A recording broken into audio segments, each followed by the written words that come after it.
And we're back for part two of our photojournalism, how to take great pictures on your smartphone lecture. One thing I mentioned at the beginning of the last bit was that photojournalism is a semester-long class at Humboldt State University. It is not a semester-long project for us. We are going to jam through photojournalism and how to edit photos in a couple of weeks for our journalism tools class. So this is just a super light intro. Very, very simple. Tips for taking better photos, tips for editing good photos, and then how to get those up on your blog, your WordPress blog. So we stopped with prepare for action and looked at this fabulous photo of a man going down the river. Obviously, the photographer got out in front of this person, probably well before the kayak got to this point, and prepared for the kayak to be facing the kayaker to be facing the photographer, and had took lots of pictures at that point. Also prepared for reaction. Once again, David Calvert's a fairly experienced sports photographer, got on the sidelines right where this guy was going to be running. He was very prepared for this photo to happen. God, it's gritty. I feel like some of the mud is right on that camera lens, which seems probably like a bad idea. Look at the emotion that was captured in this. You can see very much how excited the folks are, how the Utah team feels here as the guest, with the as you can see the score very close. Lots of emotion there. You can get above a scene to take a picture when you're shooting a camera still photo. When you're doing video, this is super problematic, and we'll talk a little bit about that in a few weeks when we talk about video. But for now, I would, if I were teaching a class, stand up on a chair and aim my cell phone down at you to take a picture from above with all of you looking up.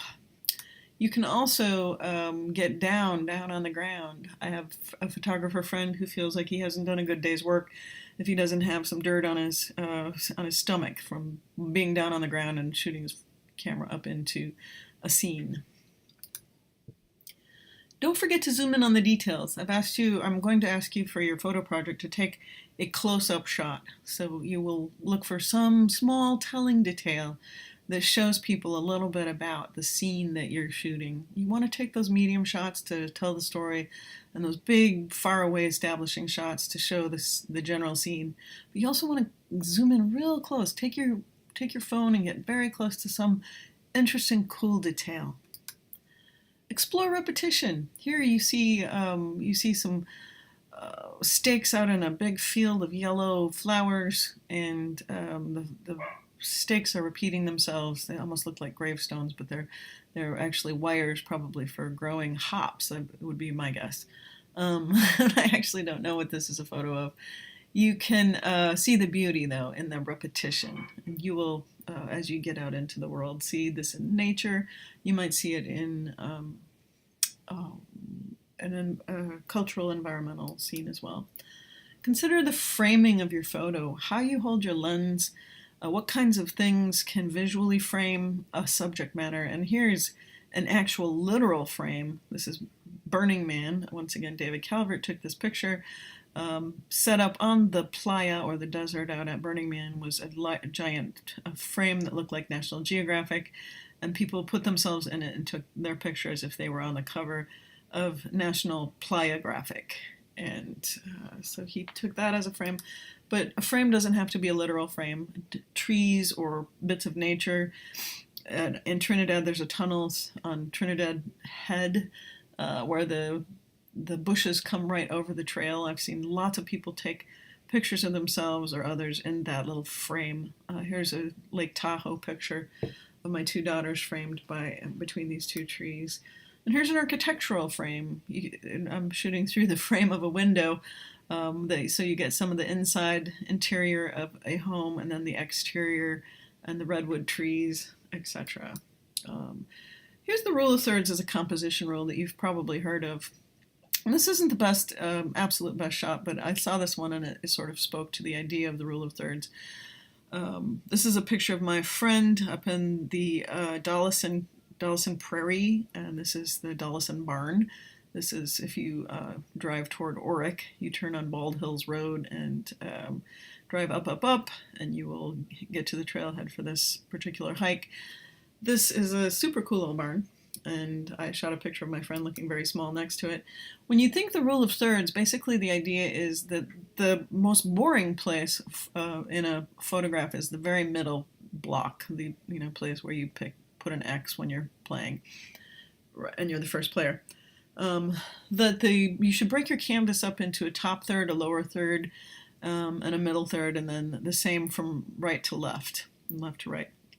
You want to put subjects and put interesting things and horizon lines on those third lines, not on the half line. So if I had shot this photo so that the line of grass were right in the middle, it would be a more boring photo than one compositionally where the horizon, the ground line and the horizon line are thirds. This horizon line is complicated because it's got some trees in the foreground and then some hills in the background and then the top of the roof. So there are many lines here to think about. But that's basically the rule of thirds. Divide your canvas into a tic-tac-toe board and think about how to position things. David shot this photo of Obama, and he says, "Go easy on gimmicks." Here you can see that the sunlight behind the president's face is glowing, and it almost looks like he has a hole in his head. It could be a good photo, or it may not tell the story that you want it to tell, but think about it when you try to do that kind of thing. I shot this photo in Hawaii. I took some students there for a conference. Keep your horizons horizontal, and especially when you're shooting the ocean. You can see this photo. I came super close to getting a horizontal horizon on this photo. I think it feels like it tips a little to the right. You can, when you're editing, and we can show you how to do this, draw a line down there and see if you've gotten it horizontal. Also, I've noticed that smartphones now have a little tool that automatically writes them in some cases. Develop a sense of place in your photos. Where are you? Can you give enough details so that people can guess? What would you guess about this photo? Well, there's a young girl, and she's doing something on a cell phone, and there's probably a railing and a pond and a giraffe. So she's at the zoo. In fact, she's at the Oakland Zoo. The only thing better for establishing a sense of place here would be to have a sign that said, like, Oakland Zoo, these are the giraffes. Though the giraffes part's kind of obvious. This is my granddaughter, Lily, and she's actually making a vine. Well, this was a few years ago when Vine was popular. She was making a vine of the giraffes at her trip to the zoo. Tip your camera up and down to shoot verticals. This is kind of how you automatically hold a cell phone. And you also want to shoot horizontal, so turn your phone the other direction. You can do either one with your cell phone when you're shooting a still photo. When you're shooting a video, and we'll talk about this in a few weeks, you will want to shoot horizontal video. That's this direction. So you will hold your phone this way all the time for horizontal video. But with a still photo, you can do either one. Let me go back here. This was the vertical. Nice. You feel the stretch of that ball player. And here is a nice horizontal where you get a wide scene.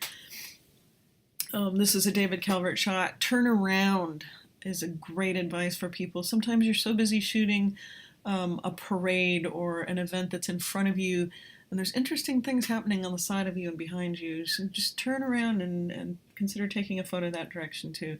Perhaps you get a photo of everybody taking photos. That can happen too. I like to remind you, and this is a key thing for me because I'm going to get a lot of photos of the backs of people's heads. Sometimes this happens because you as a student journalist might be a little bit shy about getting up in front of people and letting them see you take a picture of them. I give you license and permission. You can talk to people and say, "Hi, I'm a photojournalist. Hi, I am Tanya. I have an expert blog on fashion and I like your outfit. Can you tell me more about it?" And you take their picture. A journalist talks to people and records what they say. A photojournalist looks at people and records with a photograph that scene. But you also have to talk to people. You ask them their name. You ask them about the scene so that you can write a better caption. We're going to write captions for an assignment for next week. So I thought I would say shoot people's faces, not shoot people in the face, obviously. You're taking pictures of people. We want to capture the information that's on the front of their face and not the back of their heads, not the back of their heads, not the back of their heads. For example, here's a student photo. This is once again, if you might recognize these women from the play about the brothel, and they are pretending to be prostitutes at a legal brothel. But as you can see during this, there's only one girl's face partly visible. Most of the girls, or two of the girls' faces, most of them are with their backs to the camera. Even this photographer in the foreground here, who's been captured taking pictures of the girls, his head is turned toward the girls. So you don't get a lot of visual information here, really. Not as compelling as if their heads were turned around. Once again, take a lot of photos. So if you keep shooting photos, pretty soon you're going to get the fronts of their faces. I took this picture in Eureka. I was doing a story about how a local woman feeds the hungry in Eureka, California, at 11 different places. This was on Washington Street near the Human Services buildings, the Humboldt County Human Services. And this little boy's name was Buddha, and he's 5 years old. He was getting a sandwich given to him, and he was appreciating it. And so, once again, I took a lot of photos to get this particular image. I think you can see the details on his face. It's a more compelling photo than the back of his head getting a sandwich. All right. That takes care of a whole bunch of ideas. I ran through them kind of fast, so you can look at them and think about them, and as you take pictures, you will put one or two things into practice now, and then you'll come back and you'll say, oh, I should have took more photos, or man, I should have held my camera more steady to get less blur. And then you can come back and revisit how to do that. So I think you have some good ideas now. Here's some legal stuff that has to do with some of the law issues that surround photography. If you're in a public place, you can take pictures of anything you want. The exception for this is if there's an event and the police are at the event, or a fire, you want to stay out of the way of law enforcement or fire personnel or emergency workers. You don't want to get in their way and prevent them from doing their job. They will get very, very angry at you.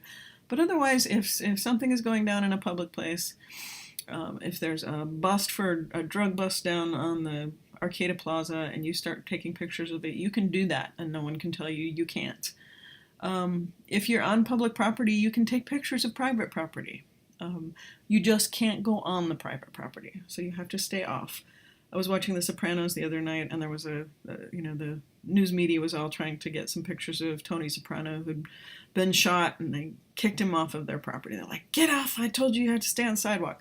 Well, you can tell them, but they can't be on private property. You have to be on public property, which is a sidewalk or a road, etc. You can photograph people if they're in public. If you're a photojournalist, you don't need to get a release from people to shoot a picture of them if they're in a public place. So if you happen to see me, what would I be, dressed up as a clown in the waterfront of Eureka, and you take my picture, I can't call you up and say, oh, please don't run that picture. I can call you up and ask, but you can completely run that photo. Law enforcement personnel cannot confiscate your equipment without a court order, and they cannot make you delete images. There's more. You can follow the link. I'm going to upload this PowerPoint, of course, to our website, so you can read a lot about that. One of the things that's important, besides law, is just our best practices ourselves, so that we're operating as an ethical journalist. And generally speaking, these are the key principles for ethical photojournalism. We don't stage photo opportunities as a photojournalist. That means a staged photo opportunity is where you say, okay, now you stand there and pretend that you are giving mouth-to-mouth resuscitation with the patient who's lying on the ground. We don't stage photos. We don't direct them like little works of art if we are doing photojournalism. If you're doing public relations, that's fine. If you're doing advertisement, of course, but not for photojournalism for news media. The exception is news media sometimes will illustrate something with a photo illustration A photo illustration is not exactly the same as a photograph, and then it is labeled such. This is labeled photo illustration. We recreated this for this visual. Be complete, provide context. If you take a picture of a congresswoman holding her fist up in the air at another man, is she angry? Did he just do something to her? What happened, to give that context so that she doesn't just look like an angry person with a fist in the air? You want to tell people what that's about. Treat your subjects with respect and dignity. If you are photographing a car accident and someone's being dragged out of a car and it's just a terrible moment, you think about what you would want with regards to yourself. How would you want to be photographed being rescued from a dangerous situation, for example? When you're photographing, subjects don't influence the course of events. Once again, we try not to stage things. We try not to suggest how things should be. But, like, you could hold that sign higher if you're at a protest. Could you move that sign a little to the left? Or, maybe if you talk to the city councilwoman, she would listen to you. You should do that right now, and then I could take your picture. Do not manipulate images in ways that misrepresent subjects. Plenty of examples of that. This is something people go into in our courses in photojournalism and in ethics. A magazine cover, perhaps, of O.J. Simpson from the era when he was in trouble and facing both civil and court, etc. I'm not going to start over again, even though I'm off my words. But some magazines ran photos of O.J. where he looked very menacing. They had manipulated the image in Photoshop to make him look even more menacing. So that kind of thing, we don't do that here. That is a no-no for us.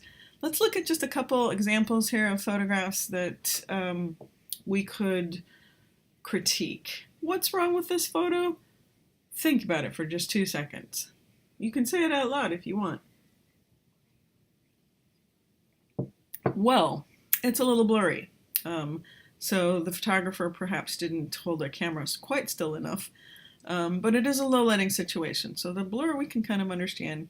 The key problem with this, as I bet you've already said, is that it is the photos of the backs of people's heads. I did not see this professor's face. I barely see the glasses on the participant's face. You could crop this so that it would make good use of the rule of thirds, however, but there is some empty space over on the right. All right, how about this? What's wrong with this photo? Well, despite the fact that the student has edited it to try to make it crisper, the photo was super blurry. And in Photoshop, we'll introduce you to a tool called Sharpen, which can occasionally work if a photo is just a little blurry to sharpen the edges of something. But in this case, the Sharpen tool just made the photo horribly grainy. Still not a lot of good information.